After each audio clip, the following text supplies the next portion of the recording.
Here we go. Here we go. Here we go. Here we go. There's somebody on the on deck circle. Let's bring them on in. Can you hear me? Can you hear me, sir? Yes, I can hear you.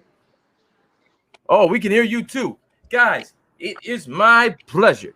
It is my privilege to introduce you to James Gibson.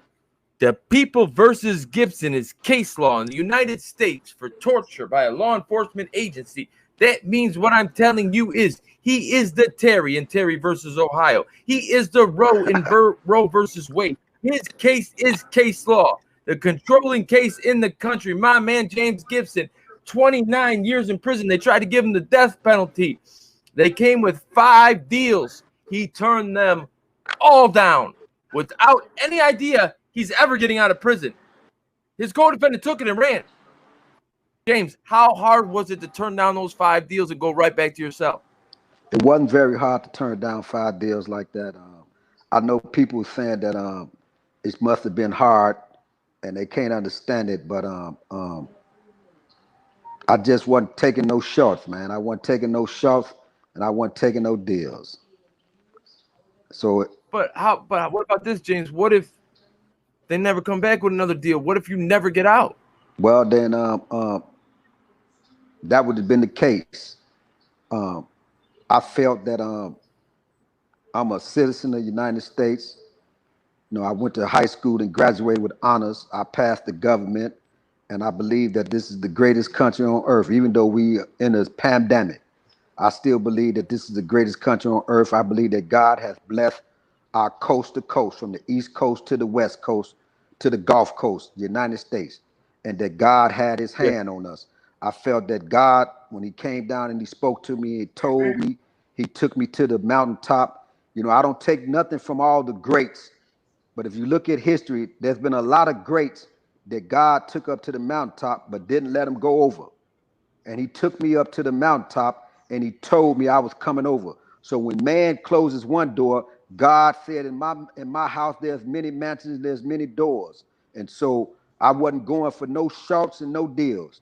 And a lot of people thought that I was crazy.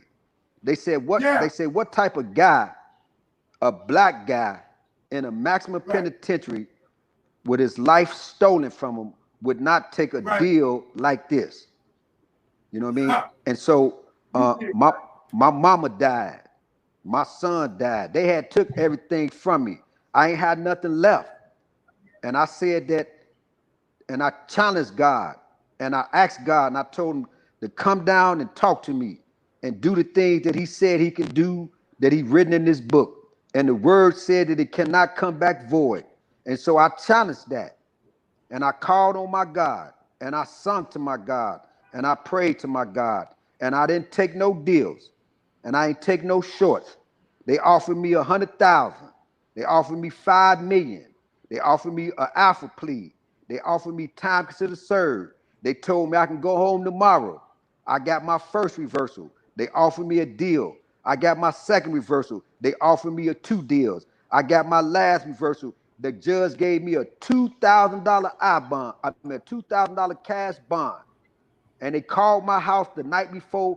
The judge called me back 6 days, and they said, we'll drop all charges tomorrow if you give us the certificate of innocence.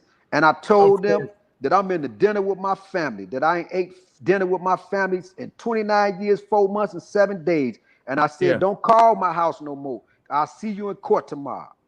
My man. My man. Now, James, there's someone here who wants to see you and say hello. Someone here wants to see you and say hello. Duck down on there and see him. Can you see him?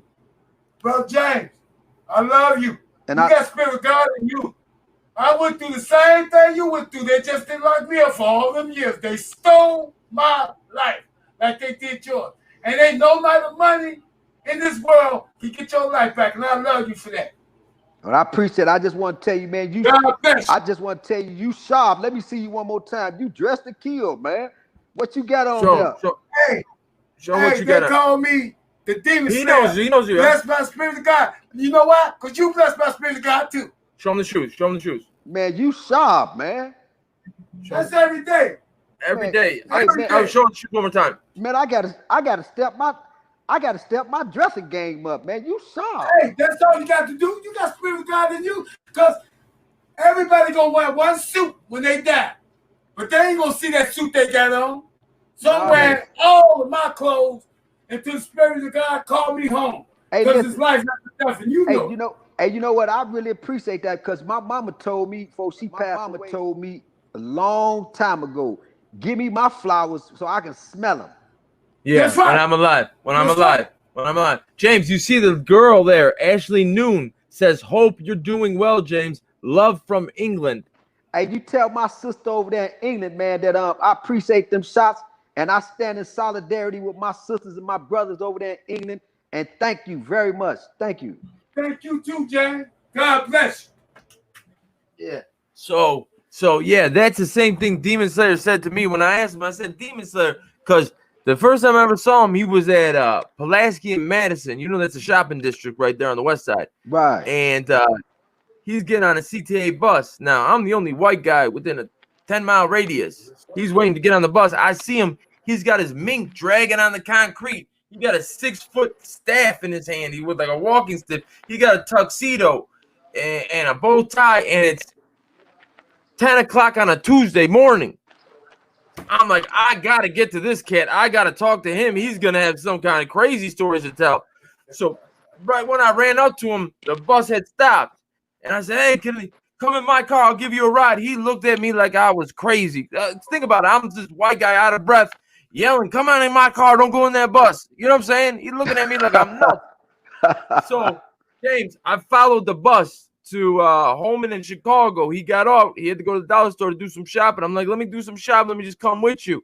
And he's like, man, if you're going to go that far just to, you know, meet me, the Spirit of God put you in my life, like, let's go shopping. And we've been cool ever since. Hold on, man. Hold on, man. You got that birthday hat on, man. You shop and you ready to celebrate. I want to send out a shot and a happy birthday to my man, 100 grand, DP News on the stand. And we got a chance to go to, at the end of the corner was the house that James grew up in until he was 8 years old. Now, when James went to prison for 29 years. When his father passed away, there was nobody that he communicated to. 29 years, a lot of people leave your life. It don't matter if it's your twin brother or your wife, like things happen. And he didn't have a line on anybody really that with his father. So when his father passed away, he didn't know right away. He's been in jail for 29 years. So we went to that house and knocked on that door out of nowhere. This is me and James. We're on 59th Street on the south side of Chicago. This is James's father's old house. He lived in there until he was 8 years old. James is trying to find his father's side of the family after being locked up for 29 years for a crime he did not commit. He lost communication with his father's side. Being locked up 29 years will do that. So we decided to knock on the door and see if we could get any luck. Here's what happened. What'd you say? Park our cars right there in the back. How you doing? My name is James Gibson. I used to live here 30 years ago. My dad's name was Robert Lee Evans. And I was wondering who is the owner of the building. I don't even know for some reason. Only thing I know is the man, he rented it to me. So I don't know if he owned it or what. I don't know. Could you do me a favor? I've been gone for 30 years from the state. Like I said, my dad used to live here. Could you take my number down and give it to me? I'm trying to find out what I can do because my dad died on me when he died. I need to disturb you.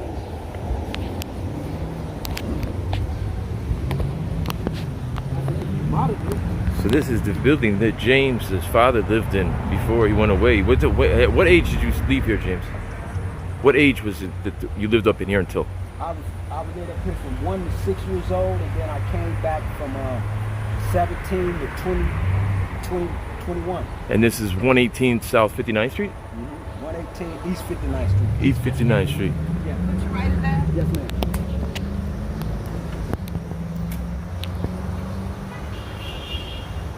And ask them, who owns this house now? Do you know anything about it? Do you that know? House for 50 years. And so he passed away, man. And so I don't know where my brothers and my sisters at, or my nieces and my nephews at, you know what I'm saying? And so that's why I went over there. And I want to thank you with me, man, you know what I'm saying? Because it was really emotional thing that I went through by knocking on that door, you know what I'm saying? They did a lot of work on the building, but 118 East 59th Street, man. That was my daddy, Robert Lee Evans.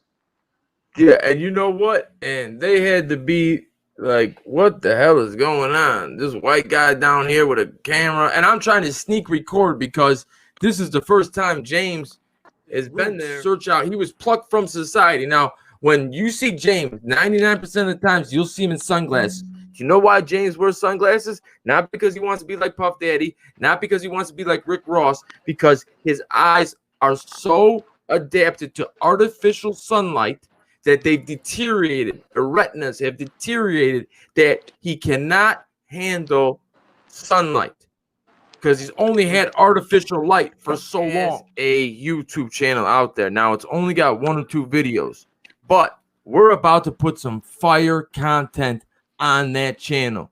If my 2 beagles or Stephanie can go find James's channel and post it in the comments, I would so appreciate everybody that went over there and hit the subscribe button, because I'm telling you, there's about to be some fire in that channel, because I reached out to some heavyweights, okay, and they really want to do the story, and so I'm really excited about it. The website, I Am James Gibson.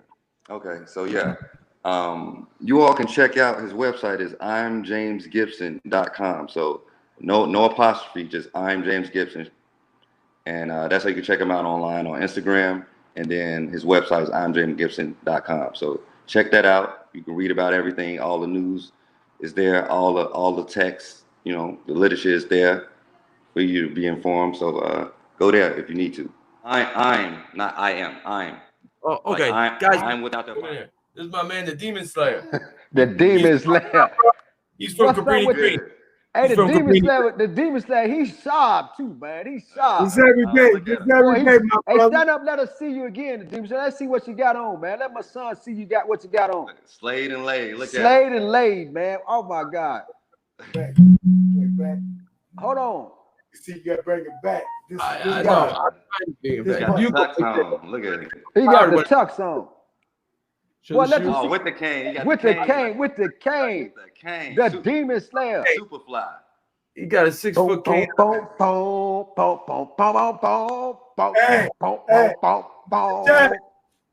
Hey, James. Yo, Yeah. I needed this laugh. I like that blessing. Real good music. They call me the player, the Demon Slayer. Oh, you got moves with it too. I know, right? Yeah, he got moves. Hey, He got hey, moves, man. Demon Slayer. Demon Slayer. James was on the phone with me when I first met him. I'm like, James, I'm at Pulaski and Madison, and there's some dude with a mink dragging on the concrete. I'm like, I gotta go get him because that's content. He got minks and chinchillas and all that man. He doing his thing. Hey, that was James. James know what I was wearing. But you know what he said? You know what he said? He said, Yes, you know what James said? He said, them West Side motherfuckers. That's what he said. He said, them West Side motherfuckers. You guys coming on, James, I'll talk to you later. Later on tonight, tomorrow, and tell you what's up. Thank you so much. we over here in the Truesdales and the Gibson family, we watch the DP News. My man, DP News. He watches it every chance he gets. Okay, guys, I'm here with one Joseph Cool. You know Joseph Cool. So, Joe, what's going on? I brought the weed. Let's get down. I got the pink, the strawberry milk. Let's give it a shot, Joe. Listen, I tell them this story like every 15 years somebody gets me. They'll be like, I'm like, bro, I don't smoke weed. I get paranoid every time I do it. And they'll be like, bro, you haven't smoked the good stuff. You've only been getting garbage. and I fall for it once every 15 years. I take that first hit, and I'm like, dude, I gotta go home. I can't stay here no more, man. What's I just every 15 years I fall for it. Now he's about to go into a spiel about I never tried the good stuff. He's about to double team me with I ain't never tried the good stuff, and then I'm gonna smoke, and the stream's gonna end, and I'm gonna, you know what I'm saying? What's your name? So cool. But hold on. Hold on. And he do it too. Joe, come here. We're gonna play a game real quick while Joe goes and rolls that up. This is the game we're playing. No, sit here, Joe. All right. Sit here before you go and roll that up. Oh, Okay. So Joe Kaiser, Nightcrawler, one of you guys pick, because you know the community well. It can't be too easy, it can't be too hard. Right. Now, Joe Cool is called the governor of the auditing community. I gave him that nickname. That's good. I gave him the nickname of the governor of the auditing community because it doesn't matter who I got into it with. All I had to do was call Joe, and I got them on the phone within 10 minutes. Sometimes it was good. More times than that was bad because I was wrong with beefing with the wrong person. So this is what I want you guys to do. Hold on. Give me 1 second. This is what I want you to do. I want you to name a somewhat hard name in the auditing community, any channel. And Joe Cool has 12 minutes from the time you name it to get them on the phone. And I'm telling you, he's going to get them on the phone. I'm sorry to disappoint. Brand new phone. Not a contact in here. So this is what I'll tell you, dude. When me and Joe first started off, our channel started somewhat at the same time. We used to sit on the back of Joe's porch and just discuss life. Every fucking day. And we used to say this. This is the one thing I remember. I'm like, Joe, the day's going to come where we're going to sit back here and be like, dude, don't you remember the days where all you had to do is walk inside with the camera and the dance started? Like you're dodging percussion grenades, you're dodging mace. All you gotta do is walk in there with the camera. Right. Oh, we got a big dog coming up in here.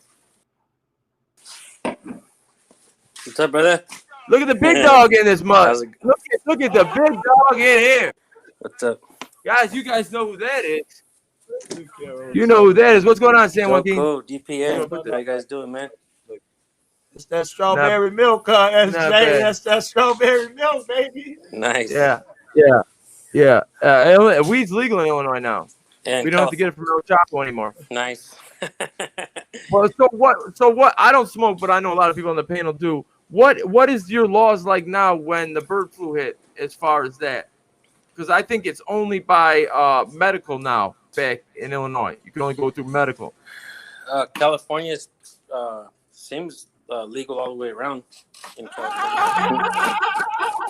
So there's a right way to do it and a wrong way to do it, right? Yeah, I mean, it's easy to put a video up and pocket the change. That doesn't take no skill. The goal is to help someone else,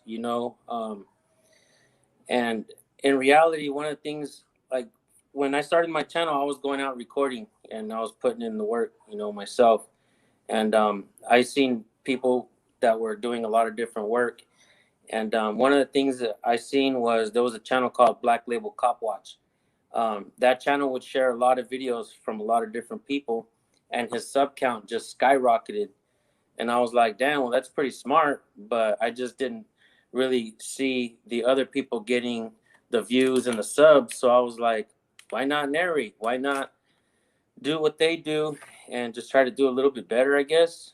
Just try to actually help the people, not just myself. And in reality, it benefits everybody, man. It benefits everybody. And in reality, I feel like it keeps everyone else safe when new channels come up and new channels get the support, because the court of public opinion matters. If you have a channel and you got 35 subs and you got a damn good video, but nobody's calling the police station, nobody's, let's say you get charged or whatever, you're not going to have that support. And that court of public opinion, that shit is overwhelming. And I do my best to bring people. That's why, like you say something, and I think you're right. you say you got the most loyal supporters, but damn, bro, I think I do too. You know what I mean? And a lot of my supporters are your supporters. My grandma loves me more than any other grandma loves their kid, right?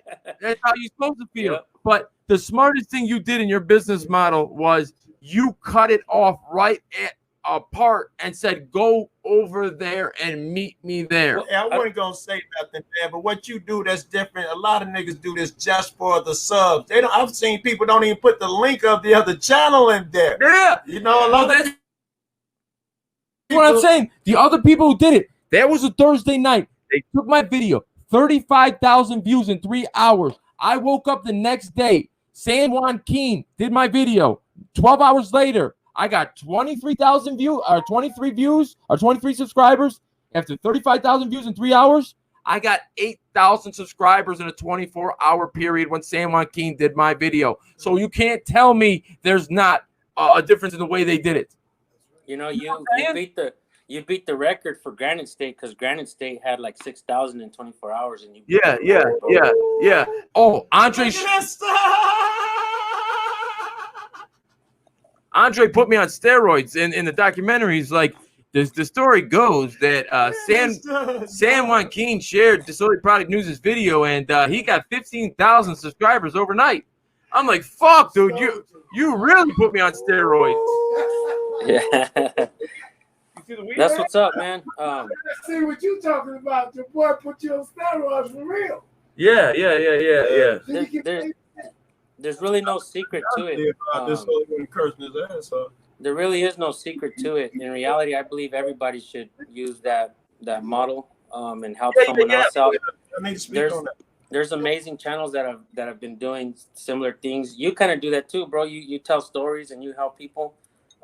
Joseph at Cameras Everywhere, he does really good job as well. You know, and the community grows when we help each other, bro. And I just, you know, a lot of people say that I'm involved in the California drama and all that, but on the contrary, man, I don't like drama at all. I just like working. Right. Like I had all the same content before San Joaquin Valley showed my video as I did afterwards. The difference is you always need a gatekeeper. Someone needs to boost you up and let you in behind the locked door. You know what I'm saying? Big Nick did it for me, man. Yeah. I probably had 3 fucking subs and was hiding my shit on the fucking internet as storage. Big Nick put it on his community page. I woke up with 1,500 or 2,500 subs off his community page. Yeah. He was on World Star last week. Yes, Joe, I got you know how many videos I sent to World Star? They didn't take none of mine. Tell me about this, San Joaquin. Someone like me or someone like you, we share someone's video, right? Mm-hmm. And then I try and press upon them. Listen, a cop's not going to run up to you every single day and tell you, get off your phone. You can't record us. Like, that was a viral hit or a semi-viral hit. Now, you have to create your own content afterwards. What about these people that 6 months down the road, 7 months down the road, you got them 100, 200 subscribers, but now they're stuck in the mud, and now they're mad at you because they never got big. I get that a lot, bro. You gotta watch out for that almost. Here's my take on that, man. I never thought about that till Disorderly just said it. Tell me about that shit. I get a lot of that. Here's my take on it, man. I'm like the Joe Rogan of the auditing community. I'm that guy that points the finger and says, that guy right there, he's a great fighter. That's John Jones right there. That guy's going to be the next champion. He knows what he's fighting for. He knows what he's fighting about. My job is not to get in the octagon with somebody and fight their battle, or to even go train with them at my work. I've gone out auditing with a lot of different channels. I've gone out cop watching, looking for police stops and stuff like that. That shit takes a lot of time. I realize that I do my best work when I'm really not even looking for it. When I'm just, if I see police, if I'm going to the store with the wife or something, and I see police, I pull over and get the cop watch in. But at this point, I think most of my work, I don't go out and chase anything no more. Bro. Always upgrade your technology. Always improve on your editing. Always try to improve something on your channel, because you got to understand something. We're activists. All you guys, I'm not going to question you guys because I know it's all in your hearts. But you guys got to understand we're YouTubers as well. Yeah. If you can balance out your activism and your YouTubing, there he is. Andre Shouldn't Drink is now in the building. Andre Shouldn't Drink, and better known as ASD-DADS, because I made him stop putting Andre Shouldn't Drink because I felt like it was messing him up in the algorithm. But hey, that, man. have you guys ever noticed this? Me and Joe used to talk about this. There's like 2 different tracks of the auditing or activist community. Like, I see all of Sam Joaquin's videos and then all these other videos, and then Joe will be like, "Did you see High Desert Community Watch's video?" I'm like, "Who the fuck is High Desert Community Watch?" Like, there's 2 different like circles you can be in. Yeah, like, there really is. If you're in this circle, you see all these people's videos. Some cats stick to just the West Coast. Some cats mostly stick to the Denver crew. But he says people's names, and they're like, he's got 200,000 subscribers. I'm like, I've never even fucking heard of him. Thank you guys for watching the highlights of my first year's anniversary party. Can't wait to see what's gonna happen before the next anniversary. My name is Disorderly Product News.